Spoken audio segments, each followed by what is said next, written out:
Hello friends, welcome to Iroda Ammachi Samayal. இது நம்ம வீட்டு சமையல். இன்னைக்கு நம்ம பார்க்க போறது ஒரு வித்தியாசமான முறையில ஒரு அவரக்காய் பொரியல் அதோட சேர்த்து நம்ம ஒரு முட்டை போட்டு செய்ய போறோம்.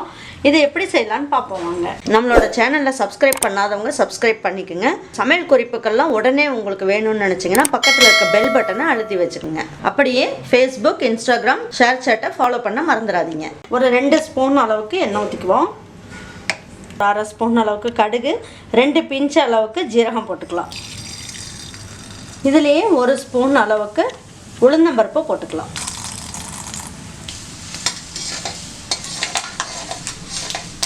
இந்த ஒரு எண்ணுக்கு கருவேப்பிலை போட்டுக்கலாம். நான் இதில் ஒரு பெரிய வெங்காயமாக எடுத்து ஒரு வெங்காயத்தை நல்ல பொடியாக நீல வாக்கில் கட் பண்ணி எடுத்து வச்சுருக்கேன். இதையும் போட்டுக்கலாம்.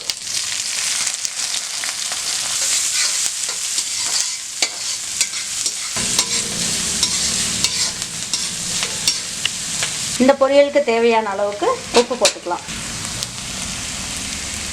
மஞ்சள் தூள் ஒரு சிட்டிகை அளவுக்கு போட்டுக்கலாம்.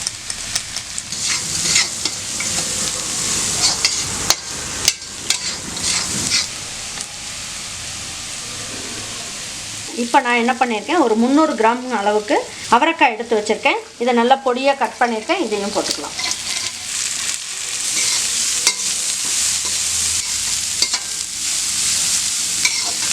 இப்போ அதுக்கு ஒரு 1/4 ஸ்பூன் அளவுக்கு ரெட் சில்லி பவுடர் போட்டுக்கலாம். ஒரு 1/4 ஸ்பூன் அளவுக்கு மிளகுத்தூளும் ஒரு பிஞ்ச் அளவுக்கு ஜீரகத்தூளும் போட்டுக்கலாம். ஏற்கனவே நம்ம ஜீரகம் போட்டு தான் தாளிச்சிருக்கோம். வேணும்னா நீங்கள் தூள் கொஞ்சம் போட்டுக்கலாம், இல்லைன்னா ஜீரகத்தூள் அவாய்ட் பண்ணிக்கலாம்.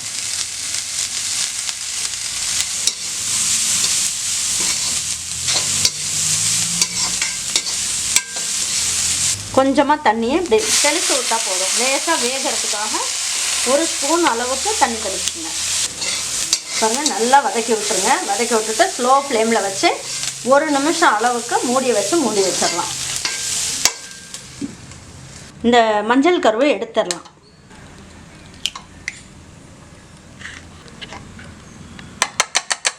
மஞ்சள் கருவெல்லாம் எடுத்து வேறு பாத்திரத்துக்கு போட்டுக்கலாம்.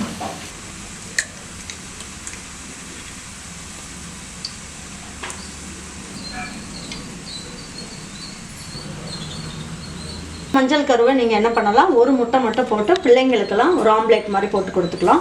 மஞ்சள் கருவும் சேர்த்து கொடுத்தா அவங்களுக்குலாம் சுகர் பேஷண்ட்டுக்கெல்லாம் கொடுத்தோம்னா அது கொஞ்சம் அவங்களுக்கு ரொம்ப ஹெவியாக இருக்க மாதிரி இருக்கும். அதனால் வெள்ளைக்கருவு மட்டும் போட்டு நம்ம அந்த பொரியல் செய்யலாம். இது 1 நிமிஷம் ஆயிடுச்சு, நல்லா வெந்துருச்சு. இப்போ ஹை ஃப்ளேமில் வச்சுக்கலாம். பாருங்கள், இப்போ நம்ம இந்த மஞ்சள் கருவெல்லாம் எடுத்துட்டு வெள்ளைக்கருவு மட்டும் எடுத்து வச்சுருக்கோம். இதை ஊற்றிக்கலாம்.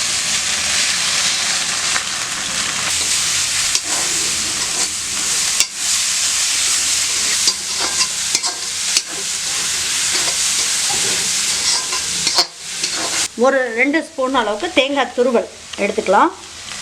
எடுத்துட்டு இந்த பொரியலுக்கு துருவி விட்டுடலாம்.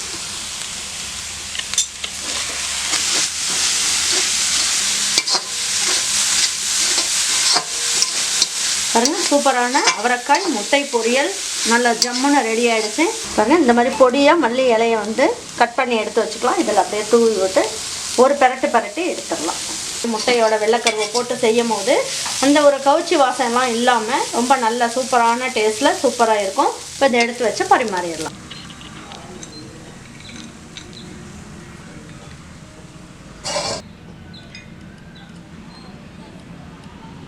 இது நமக்கு மஞ்சக்கருவெல்லாம் வேண்டாம், அது கேஸ்ட்ரிக் ப்ராப்ளம் அதெல்லாம் இருக்குது அப்படின்றவங்க கூட இந்த மாதிரி வெள்ளைக்கருவை மட்டும் போட்டு இந்த மாதிரி ஒரு பொரியல் செஞ்சு கொடுங்க. மஞ்சக்கருவெல்லாம் நீங்கள் ஒரு ஆம்லேட் மாதிரி சின்ன பசங்களுக்கெல்லாம் செஞ்சு கொடுத்துடலாம். ரொம்ப அருமையான டேஸ்ட்டில் இந்த மாதிரி ஒரு அவரைக்காய் பொரியலை நீங்கள் செஞ்சு கொடுத்துட்டு உங்கள் வீட்டில் இருக்கவங்க எல்லாருக்கும் பிடிக்கும்னு நினைக்கிறேன். பிடிச்சதுன்னா லைக் பண்ணுங்கள், ஷேர் பண்ணுங்கள், சப்ஸ்கிரைப் பண்ணுங்கள், மறந்துடாமல் கமெண்ட்ஸ் பண்ணுங்கள். தேங்க்யூ ஃபார் வாட்சிங் ஈரோட அம்மாச்சி சமையல். தேங்க்யூ.